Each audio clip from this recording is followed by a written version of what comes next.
rabyo bita ngo ni Black Lives Matter bari abituga ba Martin Luther King barwanira uburenganzira bw'abirabura. Ibyo bintu ni ibintu bategura kugira ngo abantu bazane bagira umwiryane, ugahora mu cyo bita constant struggle, kandi iyo constant struggle ntirangire. Abwira abantu ati ibintu mureba mukurikira ntabwo ari byo, twe nk'abanyamerika turashaka ubwigenge, ntabwo twige twigenga, kuko ntabwo twigenga ku mafaranga. Ari amafaranga barayakora bakayahamirika ku nguzanyo. Yari amafaranga ntabwo ari ay'Amerika. Umuntu umwe yarabaje arabaza ariko se ko Amerika ivuga Icyongereza, kuki kuri faranga ryayo habaho ikilatini? Ni ikibazo n'ubwiru aho nganda ryo ushaka gutekereza ko ukilatini n'ururimi rw'abaromani kuva kera kandi mu bategekezi kuko buriya Banque Mondiale na FMI buriya ni ibintu by'umuntu wikorera ku giti cye. Babita ngo ni ibya Mondiale ko ni by'umuntu wikorera ku giti cye. Buriya ni by'umuntu umwe, umuntu umwe wikorera ku giti cye Mondiale ahatse bose. Umuryango wa Rockefeller wo niwo wavansa izi nyigisho ubona. Okay. Utanga amafaranga mu madini. Kandi uko ugatanga amafaranga mu birwanya amadini. Banuzo bigisha ubwirukiriye. Buri amafaranga bayakuraho. Urase bajya babaha amafaranga. None se yakorera ubuntu ariko nawe byose arasoma byari mu kazi. Iye Amerika ntabwo ibaho. Ni intorezo nkuko waburanga ufite buri umunyamaboko ugafite intorezo ukayikubita hari igashwanyuza ibintu abantu bakibira ngo ni none kumbi nayibaho ni ububasha bw'ibyo bihugu byose bwashyize hari ishoka ngo bukomeze bukoreshe politike mpuzamahanga iri mu Burayi. Oya amadini ni maraya agiye gukurwaho, agiye kujya gishonyuje isengwa. Iyo gahunda yatagiye mu mwaka w'ibihumbi 2000 iyobowe na Papa, bayita United Religions Initiative. Barasaba gushyiraho organisation mondiale pour religion izakora umurimo wo gushyiraho idini rimwe ari ryo twita muri Bibiliya ryahanuwe igishushanyo gisengwa kizicisha abatagisenga. Yagiyeyo aragenda afite inshinga nini: kwigarurira amafaranga ya Amerika, kwigarurira politike ya Amerika, kurwanya iyobokamana rishingiye ku Bukristo no gushinga umwiryane ushingiye ku moko. Uyu muryango wa Russell ni umuryango ukomoka n'utuga Charles Taze Russell, fondateri w'idini ry'Abayehova. Ubwo idini ry'Abayehova rishingiye kuri Illuminati uburyo bweruye. Ukuzana imyigishirize ya kera yarwanyaga n'ubundi yobokamana ry'Imana y'Aburahamu ikarifobya. Oyise uko iteye ugiye kwireba nubwo bundi bakwifuza kuyiraramo ko yarangiye.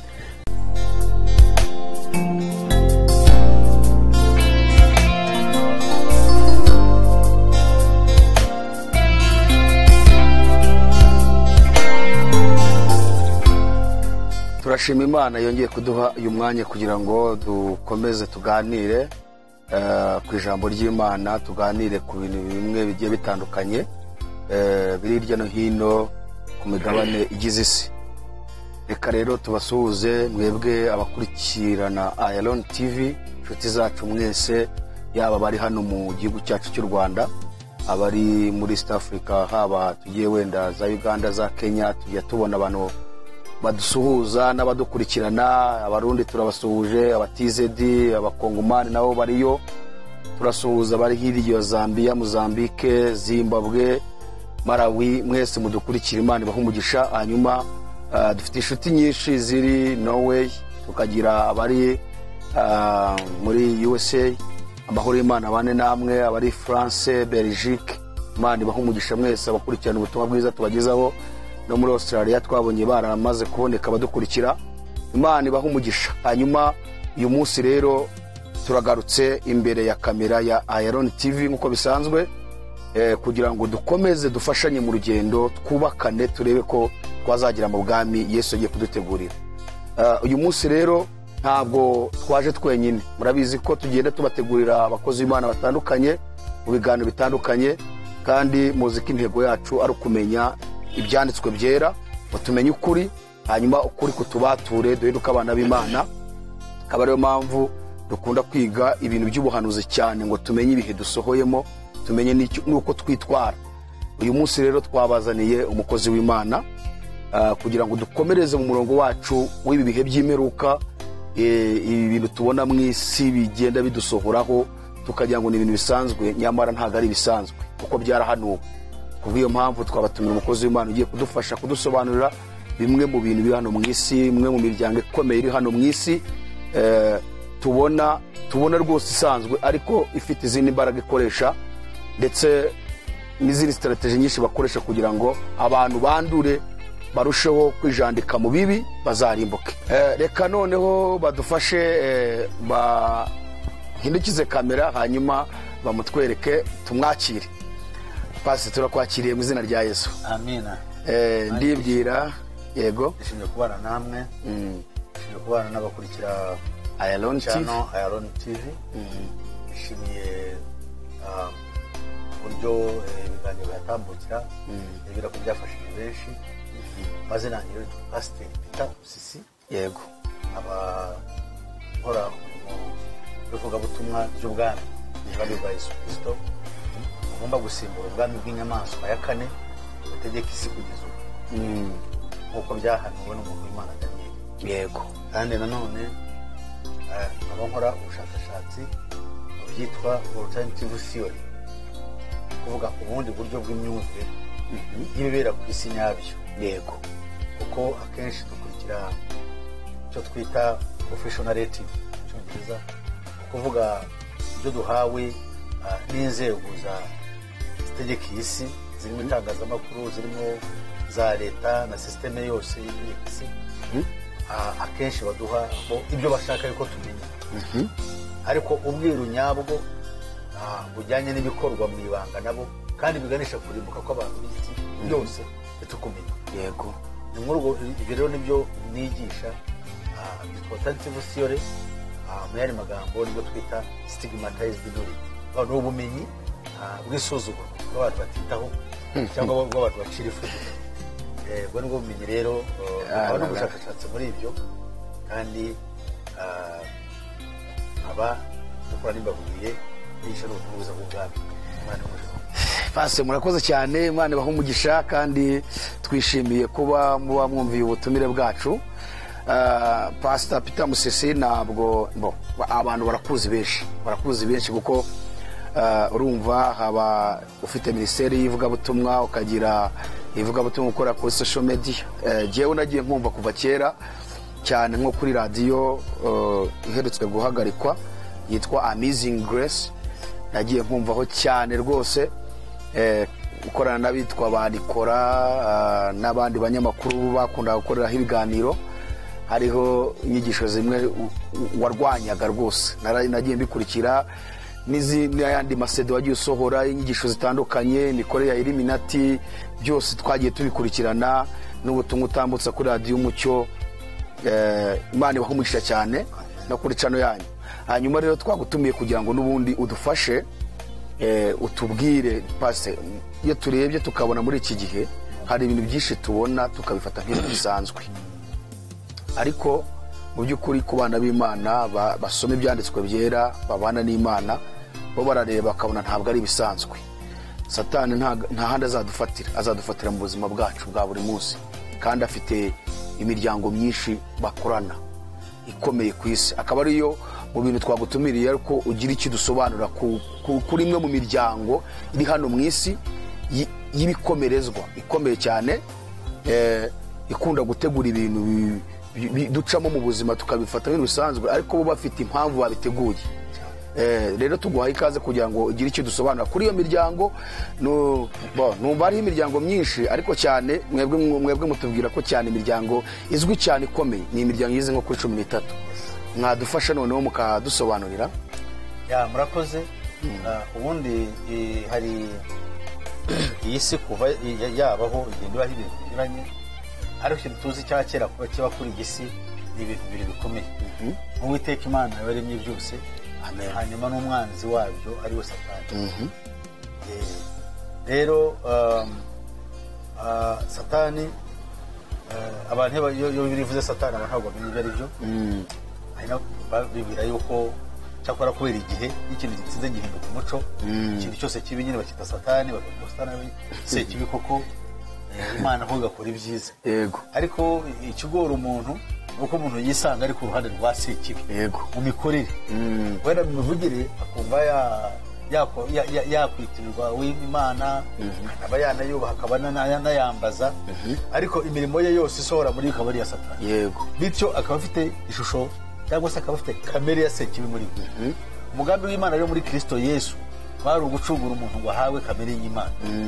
Ntabwo ari umuyoboke, oya ni icyaremwe gishya, niyo mugambi w'Imana kugira ngo umuntu w'Imana abe aboneye kandi akwiriye, kugira ngo asubirane kamere y'Imana, yongera abeho mu buryo bwo Adamu ko yari ari mbere y'uko agwa akava mu buntu bw'Imana. Yego. Hanyuma rero tukagira na Satani rero, ariko Kristo ahaziye ku isi Bibiliya itwereka ko hari inyamaswa yavuye mu gitaka, yavuye mu nyanja. Ubundi iyo nyamaswa yavuye mu nyanja ni political system yavutse ije guhangana n'umurimo Kristo yari asize ku isi, ariyo toro. Yego. Iyo nyamaswa rero Yohana yarayibonye, abona ivuye mu nyanja. Iyo dusomye ibyiye 13 byahishurwe umurongo wa 1 kugera ku wa 2, naho cyane tugiye kureba. Yego. Uravuga ngo nyihagarara ku musenyi ngo mbona inyamaswa ivuye mu nyanja ifite imitwe, amahembe 10 n'imitwe 7. Ku mahembe 10 hariho ibisingo 10, hanyuma ku mitwe 7 hariho amazina yo gutuka Imana. Yego. None iyo nyamaswa ngo ihabwa, abantu bajya bumva neza, cya kiyoka kiha intebe ya cyami yabwo, kandi icyo kiyoka kironkiha ubutware bukomeye. Yego. Ubwo bwami twitirira ubwami bwa Roma nibwo bwategetse isi kugeza n'ubugingo. Yego. Ukomoka kuri Alexander ukomeye wahoze umugiriki. Hanyuma ubwo bwami bwashamikiye kuri ba batware be 4 babayeho ku isi. Umwe kuri ubwo bwami nubwo bwashamikiyeho ubwami bwa Roma. Bwa Roma butegeka isi, bugena amasezerano na Satani yo kugira ngo buyobore isi kugeza ku kuza uwitwa Antikristo. Ugiye kuza gusohora kugira ngo yime ingoma ku mugaragaro. Ni ukuvuga ngo kugira ngo ibyo rero bishoboke, kugira ngo iyo porogaramu ikunde, kuko burya nta kintu gishobora kubaho hatabayeho gahunda yo kuyiteguriza. Kugira ngo iyo gahunda itegurwe kandi ibeho, hashyizweho Satani tariki ya mbere y'ukwezi kwa 5 umwaka wa 1726. Umugabo witwaga Johannes Adam Weishaupt yari umuyahudi. Yego. Ariko akaba nanone muri ubwo buyahudi bakaba yari umudage. Yari atuye mu ntara ya Bavaria yo mu Budage. Noneho yahuriye n'imbaraga zidasanzwe zo twita invisible force. Bahuriye mu buvumo bwa Ingolstadt mu Budage, aho ngaho i Bavaria. Ari kumwe n'abandi bagabo 3. Ahabwa amabwiriza yo gutangira ikintu gikomeye ku isi. Ikintu rero yatangije kwari ugutangira politike iganisha ku guhindura inyoko muntu, noneho bakayiza mu kintu cyo bitari yo world order. Ndemeza amahanga. Ukuvuga kuguhindura bagashyiraho gahunda y'imibereho ya muntu itandukanye n'uwo umugambi w'Imana imufitiye mu iremwa, uhereye mu kurema. Ubwo rero ibyabaye uwo munsi ni nawo munsi dukunze kwizihiza, n'ejo bundi tuwizihiza tariki ya mbere, witwa umunsi w'umurimo. Ariko uwo munsi w'umurimo ni uwuhe murimo? Abantu benshi bibeshye yuko ari umurimo dukora. Uwo murimo watangiye uzasohozwa no kuza kwa Kristo. Uwo munsi w'umurimo uba ku itariki zengahe mu kwa kangahe? Tariki ya mbere y'ukwa 5. Nibwo uwo munsi bawizihiza ku isi yose. Mu Cyongereza witwa International Labor Day. Ni umunsi w'umurimo. Kumbi ntabwo ari umunsi w'umurimo usanzwe tubona. Oya, ibintu tubona ku isi turasingiza si ibyacu. Dufite gahunda yabyo. So rero uwo munsi turawizihiza. Tukawizihiza, ariko mu by'ukuri tuba twizihiza ya gahunda yatangiye yo kugira ngo abantu bari mu isi bose bahinduke ukundi nk'uko batanabishaka. Ibi rero tuvuga nibyo itorero rya Kabaye rimenya, rikamenya umwanzi rihanganye naryo. Usibye ko itorero naryo wenda ngo tuzabibona mu minsi iri imbere, ibyo twita itorero mu by'ukuri ni igikoresho cya Satani. Ntabwo gikorera Kristo. Ariko Pawulo yaravuze ati Uwiteka azabe uko hariho ikimenyetso, urufatiro ruracyahagaze rero ikimenyetso cyanditsweho ngo Uwiteka azabe. Bo barahari kandi bari mu ibanga kuko Imana ibahamagara mu buryo bw'ibitangaza. Pastor, uvuze ikintu numva sengira ikintu nakubaza kuri icyo uvuze ngo icyo twita itorero uzasanga kenshi ari igikoresho cya satani.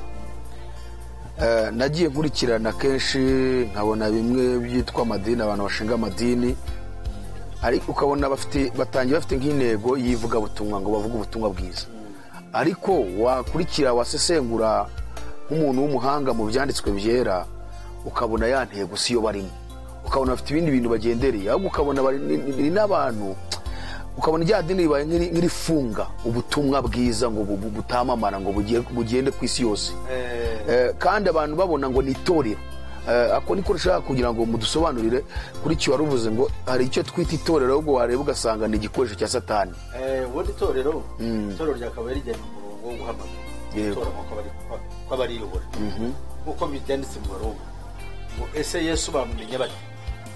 Baroma duhereye ku murongo 10:14. Yego. Ubundi Yesu bamumenye bate? Yesu bamenya bate ngo batabwirishwe? Ubu ngubu Yesu ntabwo tumuzi. Ubundi tuzi Horasi, buriya nk'abagatolika icyo baranyitwa Horasi, ntabwo ari Yesu.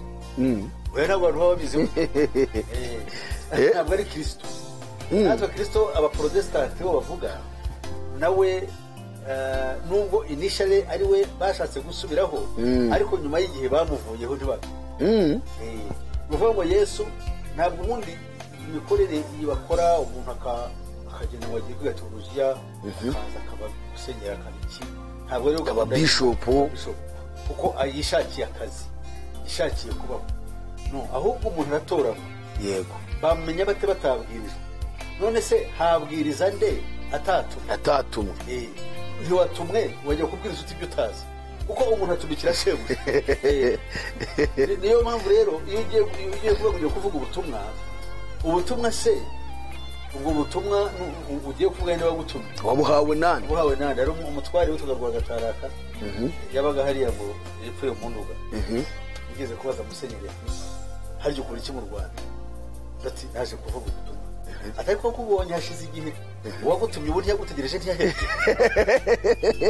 Kutamutumije bujye kubwira ibyo wabonye. Rero mpamvu ya abantu banga abanyarwanda cyane, ko abanyarwanda barabafite ariko wamugana tugiye kureba, uzi ko hari umuntu wamugana ushobora kuvuga ngo yaratumwe ariko ukabona ntabwo arajya gutumika ubutumwa yahawe. Umuntu akamara imyaka 30 akaba uravuga ubuhe butumwa? N'uwo wamutumye atarajya no kumureba ngo amubwire ati naratumitse ibyo wampaye. Noneho ugasanga umuntu noneho ni ukuvuga ngo koko ubwo butumwa noneho Bibiliya irabisobanura neza. Uwo buvuga agomba kuba yaratumwe. Yego. Yaratumwe na Kristo. Niba yaratumwe na Kristo rero uvuga iki? Abanyarwanda bari abanyabwenge rwose. Abanyarwanda bari abanyabwenge, bari abahanga, ntabwo bapfa gukurikiranwa bakabazimira. Noneho rero aho nari n'ahandi Baroma 10:14. Babwiriza bate batatu? Niba utatumwe n'ubundi ntabwo ujya kuvuga ubutumwa bw'uwagutumye. Uzavuga uwagutumye wari we. Ushobora kuba utumwe n'inda yawe. Yego. Ushobora kuba utumwe na Satani, kuko buriya hari amadini burya yero yakorera Satani. Yego. Hari amadini akorera inda yawe. Umuntu akaba yashyize ikintu kugira ngo hari n'amadini ariko bombi ukorera inda n'ukorera Satani bose ni bamwe buryo, kuko ntabwo bavuga ubutumwa bwa Kristo. Yego. Niyo mpamvu Satani abashoboza akabaha imivugire byo bita amagambo y'amahimbano bihimbira ubwabo kugira ngo bayabwire rubanda, bityo bigarurira abantu. Aho rero bihanuye byakozwe n'intumwa cyo cyaho cya 22 avuga yuko cyaho cya 20 avuga yuko igihe kizagera abantu hagati mu mukumbi hakamera amasega, agaruka amasega aryana akigarurira akikururiraho abaki abigisha. Ndumva ari 20 ibice 20:28. Yes, ibice 20. Yego. Aho rero nuko bimeze. Tugomba rero kumva neza tugasobanukirwa ibyo bintu. Tukajye tubifata uko bisanzwe, abantu bakaza ari ubundi n'aya madini ntabwo yakaba afite abantu bangana nk'ayabafite. Nonse bakabibava hehe? Ubundi Kristo abamukurikira ni bake, abakaye bishimira kugenda nkuko agenda. Aho rero naho magira ikibazo. Kuki ari bake? Ni bake kuko bashingiye ko batoranyijwe. Ntabwo Yesu arabihanuye. Ubuhanuzi bwa Kristo tubatavuga. Yaravuze ngo inzira ijya mu irimbukiro ni ngari kandi yoroheje kubona. n'abayibona ni benshi, ariko izirya mu bwami bw'Imana ngo irafunganye, kwinyuramo birarukanyije, kuko bigusaba kwikorera umusaraba, bigusaba kwiyanga. Mbese ibyo umuntu umeze atyo nko kuri uyu musozi, uramutse umushatse tutibeshye wabona bangahe biyemeje kugenda bakiya. Kuko Kristo nawe ubwo yaduhaye urugero rwe, yavuye mu ijuru ariyanga aza mu isi mbi, ava mu byubahiro uko ni Imana, aza mu isi kandi agiye kwigisha. Aho yavukiye mu kiraro, avuye ikiraro kintu, kuko ahandi hose hari habuze. Muri iyi si ntaho yari akwiriye, ntashobora kumuha icumbi hagaragara. Hanyuma rero igihe kigeze no gukura, akurira i Nazareti kure, ajya gukurira mu cyaro aho abantu benshi basuzugura. Abiyo ngiyo ntabwo yagiye ibwami kwa Herode, ntabwo yakuriye kwa Kayizari umwami w'abandi. Abiyo ngiyo atangira kuvuga ubutumwa. Atangiye kuvuga ubutumwa ntabwo yagiye kubwira abatambyi. Uburyo abatambyi bari bafite ibibazo byinshi. Abatambyi bari barahindutse abasadukayo. Abasadukayo n'abafarisayo. Abafarisayo bundi bo bari abantu bari bafite intego yo kwirinda. Noneho muri uko kwirinda bagahora bitwararika, ariko bashingiye kuri amategeko bakayambara n'abantu bakababona, ariko kamere yabo yari iya muntu igeze ihinduka. Yesu rero naho azi abo yarabasanze, asanga atajya mu bantu bameze batyo. Abafarisayo abasadukayo yari itsinda, ari namwe abatambyi b'Abayahudi babarizwaga. Yari yarafashe umuco witwa Hellenism. Umuco witwa Hellenism ni umuco wari ushingiye kuri filozofi n'ubwiyemere n'ubwenge bwa Kigiriki, kuko nibo babayoboraga. Ubu ngubu nubwo turi abakirisitu ngo twitwa, usanga dushingiye ku muco wa kinyaburayi. Usanga na buri pasitori ugomba kwambara neza, ukambara karuvate, ugomba nabizi ibyo nuko njye ntabishoboye, ukaba wambaye kinyaburayi. Yego. Ukaba uri umuzungu, ukaba mbese ujijutse. Mbega niwe ugomba kuba pasitori. Noneho yavuga n'ibintu akavuga ibyo yigishijwe. Yego. Niyo mpamvu uzabona nyine abapasiteri benshi Bibiliya ntabwo bayisobanura nk'uko bikwiriye, ahubwo bayisobanura hakurikijwe ibyo batabitswe muri teoloji. Aho nk'urugero, Bibiliya itwigisha ko mu matorero yose abagore bajye baterana mu gusenga batwikira imitwe yabo, ariko muri teoloji kugira nanjye biza. Yego. Inyigisho iravuga ngo abagore bategetswe gushyira ibitambaro cyangwa umwambaro wo ku mutwe. Tuvuga n'igitambaro, burya nabyo sibyo, n'umwambaro wo ku mutwe utandiya wo witwikira cyane rwose. Noneho rero uwo mwambaro wo ku mutwe wagenewe abagore ngo bikorire uko bagira. Umagira ikibazo. Bibiliya si ijambo ry'Imana. Imana nihoraho iteka ryose. None se ko hari ibyo bashaka kwerekana ko byabaye expired muri Bibiliya byacyuye igihe, kandi ijambo ry'Imana, Imana ihoraho, ibyo yavuze bihoraho iteka ryose, ubwo bivuga ngo ibyo yabwiye abikorino natwe abikigiye biratureba. None kuki bagaruka bakavuga ngo sibyo? Niyo mpamvu muri teolojiya uzasanga bavuga cyane nusoma icyanditswe ujye ukora ubushakashatsi igihe cyandikiwe nuko situation uko ibitugare. Aho rero ni ikibazo. None icyo gihe bikaba byari influence umwanditsi icyo gihe gukora cyo, kandi ibyo bintu sibyo. Noneho bigatuma bifobya, bikanatuma cyanditswe gitakaza agaciro. Ubwo cyataye agaciro byararangiye. Niba cyarataye agaciro rero ibintu byose bigomba guta agaciro. Aho rero namubwirane kuki abandika iyo Bibiliya bayicapa batavanamo izo mpapuro basi, kuki bazishyiramo kandi byarataye agaciro. Ubu abantu bagiye kuko kubera ko bagenda gukuraho, erega ubu ngubu nk'aya madini ariho ubundi yitwa maraya ukomeye, ariyo tuzakiriye. Ubu niyo mpamvu rero barimo atagaciro, agiye kurangira. Aya madini agiye kurangira asimburwa n'igishushanyo. Basi ibyo bintu ugomba kubitubwira.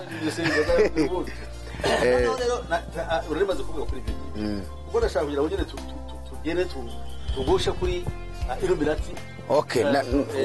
Bagabo nababwiye Adamu weshoped avuye muri ubwo buvugo yagiye yambaye umwuka. Ikitonderwa yari umujesuiti, kandi muri ubu bujesuiti bwe akaba yari n'umwarimu muri kaminuza yigishaga ibyo bita ngo ni kanoniyo, ibijyanye n'amategeko y'ibitabo bya Bibiliya. Noneho ubwo abivamo aragenda yiyunga n'abafirimaso bari basanzwe bahari bigisha, bari barashinzwe n'abayuda bari baratandukanye hirya no hino ku isi, babaga mu gihugu bita geto, rya jambo geto aho rituruka. Okay, naho mu Burayi ari abantu basuzugurwa kandi bariho igihano. Cya gihano cyari ku bwoko Yesu niwe wakibavuga. Yego, cyagiye bamwica. Noneho rero barahindukira batangira kwiga umushinga w'ubuhanga bwabo. Bafite cya gitabo ko Bibiliya basoma igice kiriya cy'isano rya kera, bakuramo amagambo bandikira igitabo cyitwa Talmud. Igitabo Talmud kikabamwo ubwiru noneho bwa gikorikori bakoresheje bya byanditswe, ariko imbaraga za gikorikori n'uva n'iza Satani, ariko bakazikoresha muri cya gitabo bakaragura bakanaronga. Noneho rero baza kwiga ubwenge bw'ukuntu babaho mu Burayi, batangira kwiga gushyiraho ishyirahamwe ryitwa ngo ni ry'abubatsi ngo bigenga, bagakora imirimo y'abutabazi. Ibyo mureba imiryango ifasha imbabare ayidituruka aho ngaho. Okay. Noneho batangira abantu batangira kubakunda ko bitaga abubatsi ko bigenga, bakavuga ngo ikintu bubaka ariko kitarangira, kandi bakavuga ikintu bubaka ngo cyatangiwe na sekuruza wabo Salomo barusengero yubatse, ariko bakavuga ko atakirangiye nabo bacyubaka bakacyubaka mu rwego rwa pyramid, bakagenda byagera hejuru byuzura, agasigaraho akantu kuzure, bakavuga ngo aho kantu ngo kazuzwa n'umwubatsi mukuru. Okay. Kandi uwo mwubatsi mukuru ni Lusiferi. Noneho umunsi kuzuye umwubatsi mukuru azaba arangije umurimo we, hanyuma agashyira mu ijisho hagati ryarebaga yitwaga mu cyongereza bita ngo ni the eye of providence. Ijisho rigaburira bari mu isi, rya Horasi rireba byose, aho kugira ngo turebe n'ijisho ry'Imana tukareba ijisho rya Satani. Uwo mugabo rero yaje kwigarurira Uburayi. Pase ihangane gato nguce mu ijambo. None ziriya piramide tubona se nabo bazitangije? Njya numva bajya bavuga amateka yabyo ko zitangirira mu Misiri, muri Egypt. Oya, izi piramide zarubatswe imyaka myinshi. Yego, zubatswe imyaka 3000 mbere ya Kristo, nakira cyane. Ahubwo iyi nyubako yabo yarushanwaga na piramide. Okay. Kuko piramide nyubako piramide ubwayo iriya plan. Iriya plan ntabwo ari y'abantu basanzwe. Yashinzwe n'abasatanike ba kera, barayishinga bati bashatse kuvuga. Buri habaga harimo ubwiba aricyo bivuze. Bivuze mass abantu benshi, ariko bategekwa n'agatsiko k'abantu bake kari hejuru. Uko ubutegetsi bugenda bujya hejuru bugenda bugabanyuka, akagira akantu kabuyobora. Yego. Niyo mpamvu rero nanone isi buriho kuri yakuyobora, bashaka kwereka yuko isi igiye kuzayoborwa n'abantu bake, ariko hejuru akazicara. Yego, ku mutwe neza, ku mutwe hahandi. Noneho niyo mpamvu uwo mugabo amaze gusohoka yatangiye kwigisha inyigisho yahawe, yahereye muri bwa buvumo tariki ya 1 z'ukwa gatanu cya 776, atangira kuzigisha. Rero azigishije abize muri icyo gihe bakazirangiza, baje kwitwa abamurikiwe cyangwa the Illuminati, mu kilatini bita Illuminatus, abamurikiwe. Ubwo uwo muryango yabari wa kangahe? Kuko uri kutwigisha iyo miryango yagiye haguruka mu isi ikomeye. Uwo ni wo muryango mpatse imiryango.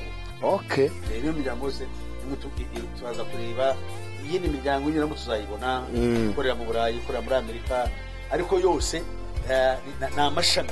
Yego, ni amashami ya Illuminati. Illuminati rero ubwayo imaze gushingwa, urumva yashingiwe mu Burayi. None imaze gushingwa yaje rero gutoranya imiryango 13. Iyo miryango 13 niyo ihuza ibikorwa byose bikorwa ku isi muri ya gahunda yo gushyiraho ubwami bwa Kristo. Noneho rero kigomba kwitondera, tuvuge iyo miryango aho itandukanye n'indi miryango yo ku isi. Burya imiryango yo ku isi ibaho runaka ngo yari akomeye, uwo muryango ugakomeza, baba ari n'abatunzi kuva ngo baranakennye, ubundi ngo bakongera kandi bakabera kubera intambara cyangwa kubera ibyago bakazagira, bakongera bakazisurura. Ubwo mubona tuvuze ko umuryango wa Rubangura n'izina rye, ariko ushobora gusanga abana bugiye kubakurikirana bamaze gukena abandi baragize batya ariko iriya miryango y'abari abantu ntabwo ikena ntabwo ihinduka ubutunzi bwawe burakomeza kandi na gahunda igakomeza umwana arapfa agasimburwa umuntu arakura agasimburwa n'umwana we umwana agasimburwa n'umwuzukuru kandi bose bafite umurongo bose bafite gahunda imwe ari abakiri yes ari abakiri kuko batoranyijwe gukora ibyo bintu kandi abana babo baratozwa bakigishwa umusirikare bagakorerwa za toca bakicwa bagahumuka bakamenya n'inshingano bafite ku isi yuko batandukanye n'abandi bantu yego iyo miryango rero ibyo twita bloodlines so bloodlines noneho rero cyangwa mu cyongereza cyumvikanye bahita ngo bloodline families noneho rero tugiye kureba rero miryango 13 hari umuryango witwa wa Astro hakabaho umuryango wa Bandi hakabaho umuryango wa Diponti ngo umuryango wa Diponti Adiponti Duponte Duponti hakabaho umuryango wa Freeman hakabaho umuryango wa Colin hakabaho umuryango wa Lee uwo ni umushinwa Lee ni umushinwa hakabaho umuryango wa Kennedy icyo nawuvugaho ni umuryango ukomeye witwa JF Kennedy Frederick Kennedy wayoboye Amerika yaje kwicwa muri 1963 bamuhoye ko yamenye Amabanga amaze kuba perezida wa Amerika wa mbere w'umugaturika kandi muri uwo muryango yahishuye ko Amerika iri mu Rwanda kandi itegeko yego yerekana ko ririya faranga rya Amerika ridacurwa na leta ririya faranga rya Amerika ricurwa n'ibyo ta Federal Reserve Systems yego Federal Reserve Systems ni y'abanyaburayi abanyaburayi b'abayahudi bari bahagarariwe n'uwitwaga Jacob Schiff yagiyeyo aragenda afite inshingano nyinshi kwigarurira amafaranga ya Amerika kwigarurira politiki ya Amerika kurwanya iyobokamana rishingiye ku bukristo no gushinga umwiryane ushingiye ku moko ibyo byose byo reba muri Amerika barwana indorozi bavuga birabyo bita ngo ni Black Lives Matter bariya bituga ba Martin Luther King barwanira uburenganzira bw'abirabura ibyo bintu ni ibintu bategura kugira ngo abantu bazane bagire umwiryane ugahora mu cyo bita constant struggle kandi ibyo constant struggle ntirangire so Kennedy rero bamaze kubishyira ahagaragara nicyo cyamwicishije kuko yari w'indani yari wo mu muryango azi ibintu neza abwira abantu ati ibintu mureba mukurikira ntabwo ari byo twe nk'abanyamerika turashaka ubwigenge ntabwo twige twigenga kuko ntabwo twigenga ku mafaranga ari amafaranga barayakora bakayahamirika ku nguzanyo yari amafaranga ntabwo ari ay'Amerika niyo mpamvu n'ubone idolari rya Amerika utahaze zanabiteguye idolari rya Amerika hasi uzasangaho amagambo avuga ngo yanditseho ngo nouveau ordre de sécurité mu kilatini umuntu umwe yarabaje arabaza ariko se ko Amerika ivuga icyongereza kuki kuri faranga ryayo habaho ikilatini ni ikibazo n'ubwiru ahubwo rero ushaka gutekereza ko ikilatini ni ururimi rw'abaromani kuva kera kandi mu bategeka isi noneho rero nouveau ordre sécurité bivuze iki nouveau ikintu gishya new nta mu gifaransa bakita new nabonye ngo ni I don't know mu gifaransa ko bakita ariko mu cyongereza bakita new hanyuma mu kilatini bakita ngo ni nouveau ordre order hanyuma sécurité ni mu kilatini bivuze iki gihe cyose kitarangira mu cyongereza bakita ngo the new age the new order of the ages the new order of the ages abo mu cyongereza so iyo urebye icyo bivuze kuki iryo banga barivanye cyongereza mu kilatini hazwi n'abantu benshi kandi cyane ururimi rw'isi yose n'ururimi rw'isi yose ariko ruhatswe na ruriya rw'ibanga kuko niko umugambi wa Satani. ni ukuvuga ngo abo bantu babahatse bakoresheje iryo jambo ni nabo bakora amafaranga bakayabaha. Iri faranga mpatse ibihugu ni gahunda nshya y'ibihe byose. Okay cyane, ni gahunda nshya kabisa, ahora ari mashya. Noneho niyo mpamvu reba idolari ntabwo rishobora kugwa, bari ukuntu ko rishyigikiwe, ariko wenda rizasimburwa n'ibi n'ubundi buryo bazashyiraho ko barashaka. Hari iyindi gahunda wenda tuzareba mu kindi gikora mu bushakashatsi bashaka gukora noneho rero ni ukuvuga ngo ubu ngubu barakora icyo cyatumye Kennedy aba umwe mu bayobozi ba mbere ikinyejana cya 20 bapfuye bahuguye, harimo nabo muri Afurika benshi barwaniraga ukuri, bashaka gushyira ahagaragara barwanira ubwigenge bw'ibihugu byabo, ariko we haratandukanye n'abo muri Afurika nka ba Rumumba nka ba Kwame Nkrumah mujya mwumva b'amateka, we yari azi ukuri kuzuye, bo barwanaga bashaka ubwigenge bw'ibihugu byabo bakagarukiraho, ariko ntibari bazi yuko nta gahunda ihari yo guha ibihugu ubwigenge. Oya, gahunda yari ukuvuga ngo ibihugu bive mu mukoroni byakubikorejwe n'ibihugu by'Uburayi, noneho bya bihugu bihabwe Loni ibikolonize ariko mu bukoroni bubi bushya ariko butaba bagafata wowe gukusa nanjye uri mwene wacu ukagenda ukaba umushumba wabo muri twe. Ubu dufite abantu tubona abayobozi ariko ari abashumba bari muri Loni. Niyo mpamvu Bibiliya ivuga ngo muri uwo bwami hazaduka cyangwa hazahaguruka amahembe 10. Ayo mahembe 10 nibo bami 10 bakomeye. Basi ibyo bintu tuzabigarukaho rwose ku by'iyi nyamaswa tubonye mu cishoro 3 by'ibyahishuwe nari amahembe 10 yayo n'imitwe 7 yayo. Ibi bintu tuzabigarukaho mu buryo bucukumbuye rwose bisobanurira abantu bo kuri AYALONI TV. Hanyuma twari tugeze kuri Kennedy. Yego, noneho Kennedy twese ko nari ari umuryango rero Illuminati. No tukavuga ubita Onassis. Onassis ni umuryango mbagiriki nawe ukomeye, ufite amafaranga ariko nawe ukuri uri muri ya gahunda. Noneho Onassis akurikirwa n'umuryango wa Reynolds n'undi muryango, noneho umuryango wa Reynolds ugakurikirwa n'umuryango wa Rockefeller. Umuryango wa Rockefeller kaguvuye wamutinzeho, wa Rockefeller n'umuryango uzwi, we ushinzwe ibintu kwamamaza ibintu ku isi byo guhindura umuntu agasa kundi. Amafaranga akoresha na Rothschild tuzo kugeraho. Abayahudi bategekise amafaranga. Ubona wo n'undi muryango uho buriya Banque Mondiale na FM. Buriya ni ibintu by'umuntu wikorera ku giti cye. Bisa ngo ni ibya Mondiale ko ni by'umuntu wikorera. Buriya ni by'umuntu umwe. Umuntu umwe wikorera ku giti cye Mondiale ahatse bose. Noneho rero oyise uko iteye ugiye kwireba n'ubwo bundi wakwifuza kuyiraramo ko yarangiye. Basi ikibazo ntago abana b'Imana bituri kubibona kuko abandi bo simbitayeho kuko n'ab'Imana zabagiye wenda baze, ariko ikibazo nuko hari abantu tuvuga ngo turakijijwe ariko ibyo bakaba gukizwa ariko se nibi ngibi turimo kuvuga urakijijwe ko umuntu yavuye muri Gatolika kaza mu agitwaza cyangwa kaje ntabwo ari byo. Gukizwa ni ukubyarwa n'Imana. Yewe tuzabireba. None ni ukuvuga ngo uwo muryango wa Rockefeller ni nawe uzanyira ishyano ryitwa feminism. Abagore ubure bataka bakaba basa bahora mu ntambara ngo barashaka kwiganzura abantu. Ubundi icyo bita sexual cyangwa gender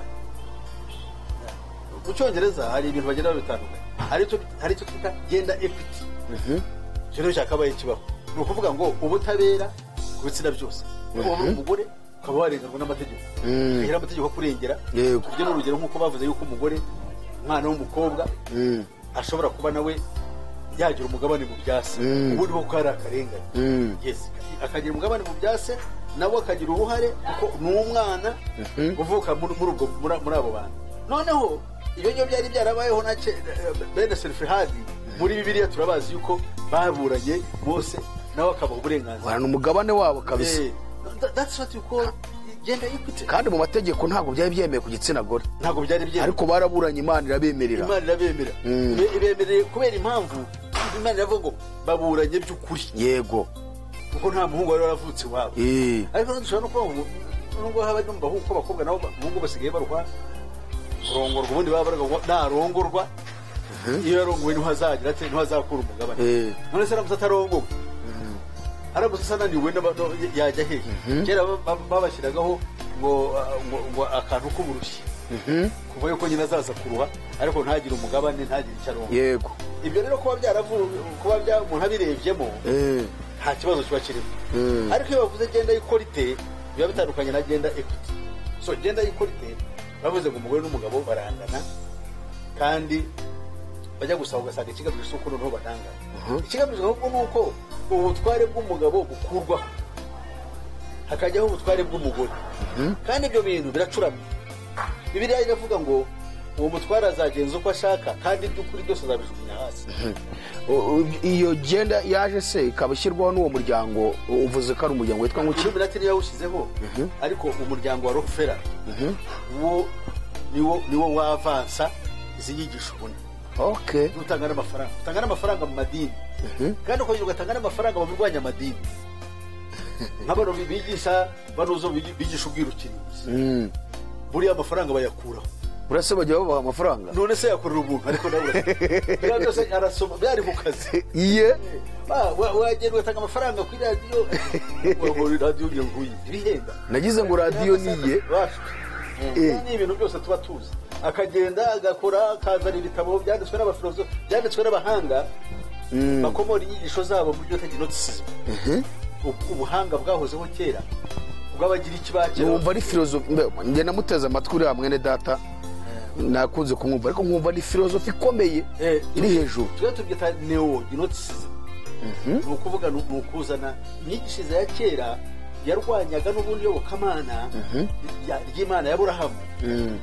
ikarifobya ari nabo banditse bya bitabo byuta hypocrypha murabizi bya bitabo bitemewe yego biriya hari ibyo bita hypocrypha ry'Imana yari yarabitavuga hypocrypha bya bitabo by'ibisero bya kera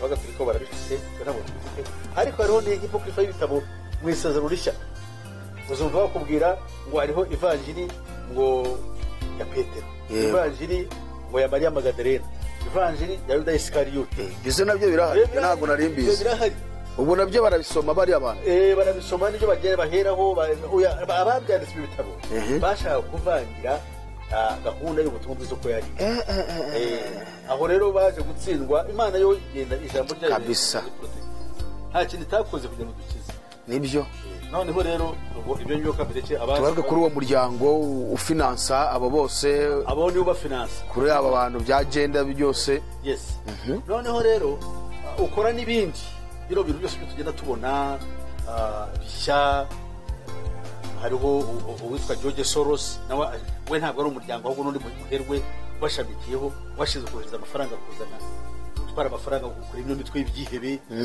gutanga amafaranga mu kuzana za video mu bihugu byinshi biriya byose n'ibibatsi bikoraho tuzagera no ku rwego rwo kureba imiryango nk'ari Qaida ibyo bita shababu bagenda babisha aho bituruka n'amafaranga bifinance ariko ntabwo twazi yego donc azwe ino miryango rero undi muryango nashaka gukurikizaho ni umuryango ubwo tuvuye kuwa Rockefeller no tukajya ku muryango wa Rothschild uwo rero niwe atse yose Rothschild fondateri wabo yitwaga Meyer Amschel so Meyer Amschel yaje kuvugana na Satani arayisaba aravuga ati kuko mubwiye yuko kiriya gitabo tari mundu bavugiragamo n'abadayimoni yego arayisaba kuko Satani yabakoresheje kera no kwanga Kristo bakanamubamba burya batakaje kuba ubwoko bw'Imana ku mugaragaro barayihakana kuko ijambo ry'Imana rivuga ngo utazumvira ubu no dusomye mu gitabo cyitwa gutegekwa bwa kabiri cya 18 duhereye kuri uwo murongo wa 18 ubwaho aravuga ngo nzahagurutsa hagati muri mwe umuhanuzi umeze nkawe Imana ibwira Mose kandi nzashyira amagambo yanjye mu kanwa cye utazumvira ibyo wazavuga nzabimuhora urumva icyo bishatse kuvuga kuba reko bahakanye umuhanuzi wabasezeranyijwe kandi barabajije Yohana Batista barambaza batari ko numva uvuga gusa kuriza mu butayu bindi ese niwe Kristo tugereje ese urumva bahanuzi ese ureriya arabwira ati ntabwo ndi ubungubu nta nubwo nanjye Kristo ariko inyuma yanjye hari undi uzaza w'ibitangaza uwo nguwo ibyo azakora ntiyavuga izina rye ahubwo ibyo azakora yuko bakwiriye kubyitaho no kubiha agaciro ahubwo batangira kugambana uburyo uwo nguwo uzaza azari noneho icyo rero cyabaye ikibazo so nubwo rero akora n'ingiyemo noneho batangira kugira ubushuti na Satani noneho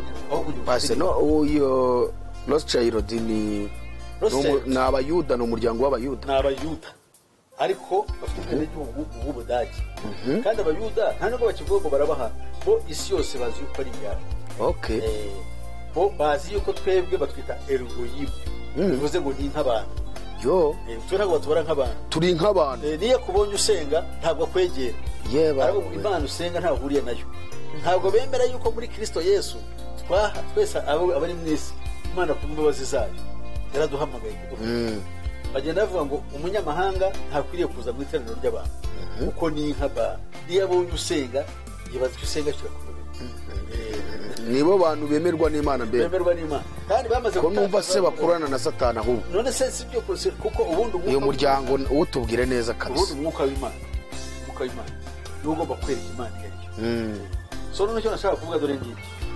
umuryango wa Rothschild yarigeze kuri sekuruza babo yitwaga Amennye yasabye Satani arayibwira ngo yewe se musaba kuyobora za paroma z'ibihugu ahubwo ashaka kuzayobora ibyo twita treasury ububiko bw'amafaranga y'isi yose ibihugu nka muri uyobora amafaranga yabo Satani namwetse ibintu biguhaye kuko yaravuze ati nuse twamukandamya ibyo byose ndabihawe zabi ibyo byose zirabona yego noneho rero ayobora niwe uyobora banki mondiale uwo muryango niwo uyobora banki mondiale niwe uyobora banki mondiale kongera ukayobora n'ikigega mpuzamahanga cyitwa the International Monetary Fund ubwo nubwo bitwa abayuda ariko urumva batandukanye na bariya bari muri Israel bari muri Israel ariko la majorite y'abayuda bo ni nk'uko reba nyine dushobora kuba tuti natwe mu bihugu byacu hari abakristo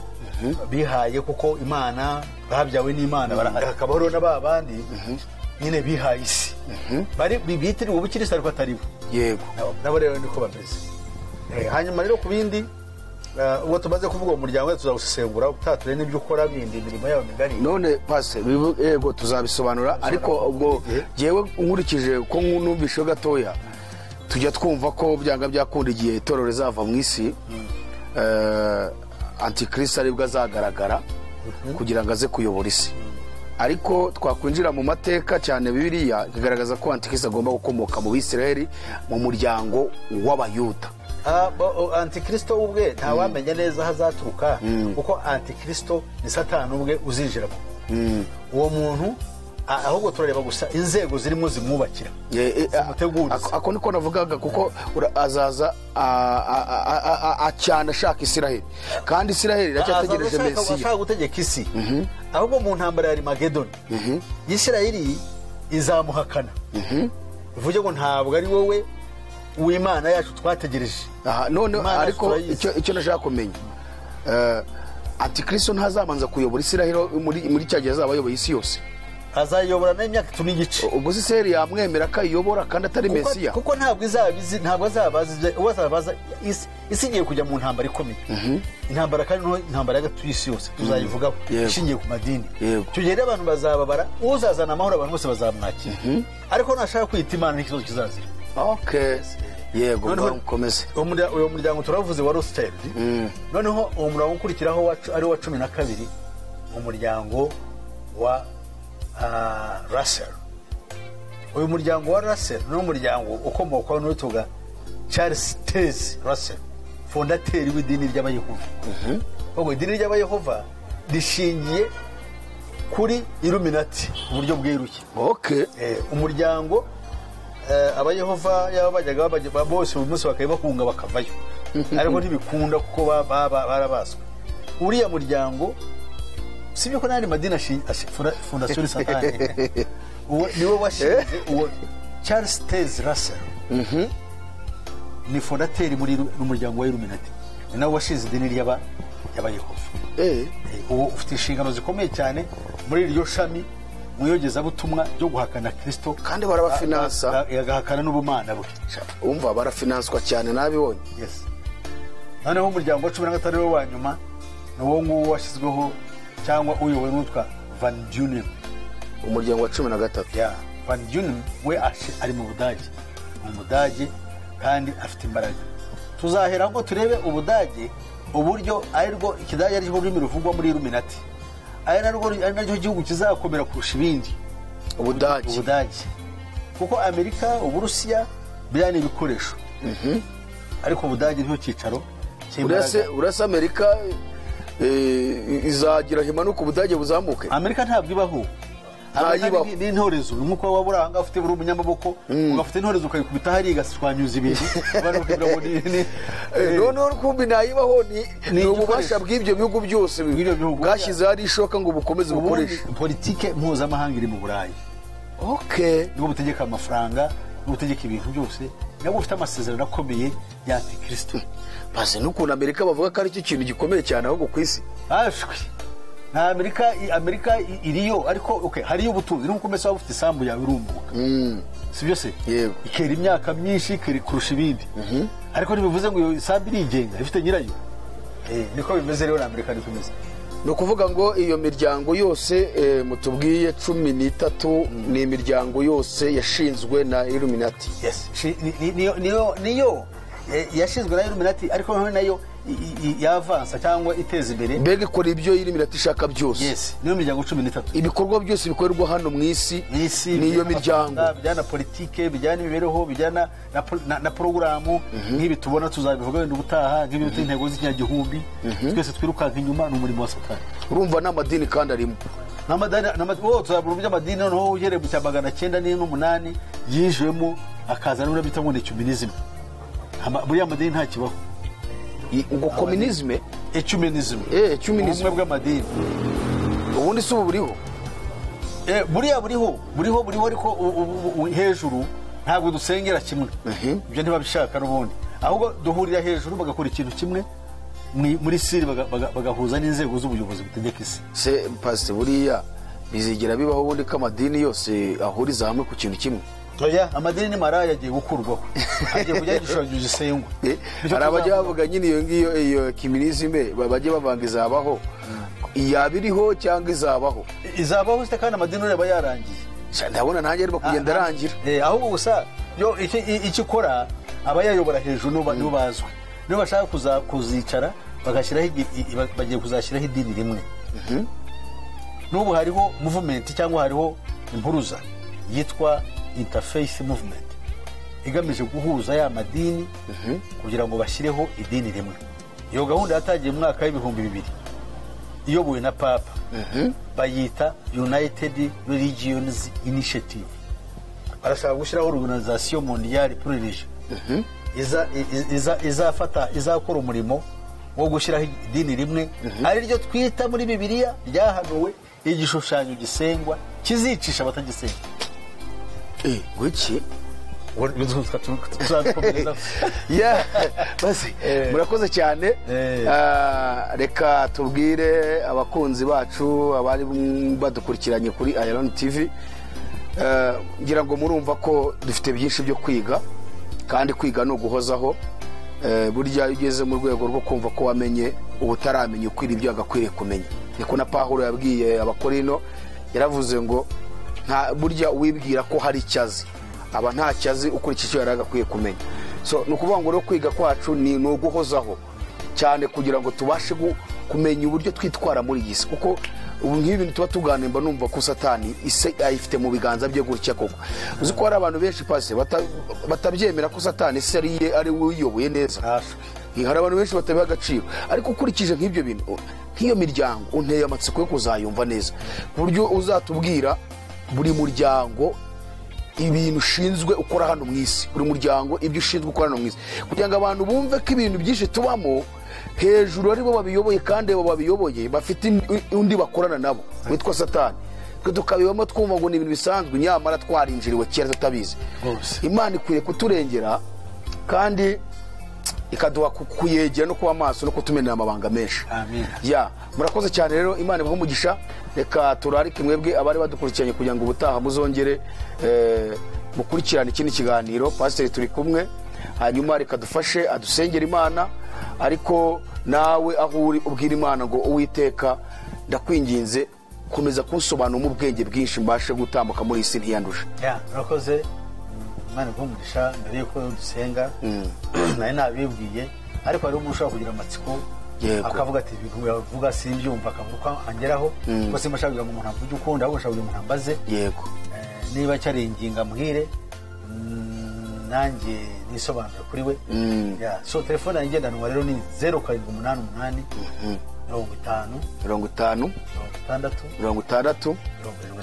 50 abari diaspora mwibuke nkuko musanzwe mubikora no gushyiraho akamenyetso ko guteranya bashyiraho 250 nuko gushyiraho 788. Yego. Imana ibahe umugisha. Buriya nimero tubanayishyira hasi, bajye bazaza banayireba hasi kuri video cyane, nayiba kuri WhatsApp. Yego. Reka rero dusenge. Uhoraho Mana yacu, Mana ikomeye, Mana ikwiye kubahwa. Haleluya. Mana yaturemye ikadushyira muri iyi si, Mana isumba byose, batoranyije Aburahamu sogokuza, turango muri we arimo amahanga yose azaherwa umugisha. Turagushimye, niyo mpamvu twubaha uwo murongo wose kugera kuri Kristo no kugera kuri twe, yuko muri uwo ruhererekane no tuzamenya ukuri twavuye mu ijuru, tuzakiza ubugingo bwacu. Iyo turebye isi tuyireba yuko ntacyo yaduha, kuko ubwayo kuyibamo ni imidugararo gusa, yerekane yuko atari dukwiriye kubamo, ahubwo dukwiriye kuba handi bateguriye nk'Imana yaturemye. Kuko rero aho niho dutegurira, nabwo butumwa dukwiriye kubwiriza ubutumwa bwiza bw'ubwami mu gihe tuzatuyoborwa n'umwami wacu Yesu Kristo. Shima rero uyu munsi abazakurikirana bazabahe ishuri birenze ibyo, kandi ndakwinginga muzabahe no guhindukira ukuri, kuko ijambo rya rivuga ngo kwihana no kubabarirwa ibyaha bikwiriye kubwirwa amahanga yose mu izina rya Kristo Yesu, maze bihane bakire Kristo, bakire ubugingo bushya bubonerwa mu mwami wacu. Shimwa kuko ibyo wemeye kubiduhera umuntu imbabazi zawe, ndambarije mu izina rya Kristo Yesu umwami wacu. Amen. Ya, Imana ibahe umugisha cyane mwebwe mwamudukurikiranye. Ikiganiro nakagaruka nawe utaha. Shalom, shalom, shalom. Amen.